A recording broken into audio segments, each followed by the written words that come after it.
श्रीलक्ष्मी श्रीमहालक्ष्मी क्षीरसागरकन्यका उत्तिष्ठ हरिसम्प्रीते भक्तानां भाग्यदायिनी।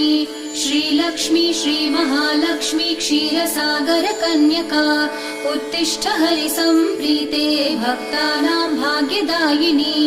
उत्तिष्ठोत्तिष्ठ श्रीलक्ष्मी विष्णुवक्षस्थलालये उत्तिष्ठ करुणापूर्णे लोकानां शुभदायिनी। उत्तिष्ठोत्तिष्ठ श्रीलक्ष्मी विष्णुवक्षस्थलालये उत्तिष्ठ करुणापूर्णे लोकानां शुभदायिनी। श्रीपद्ममध्यवसिते वरपद्मनेत्रे श्रीपद्महस्तचिरपूजित पद्मपादे श्रीपद्मजातजननी शुभपद्मवक्त्रे श्रीलक्ष्मी भक्तवरदे तव सुप्रभातम्।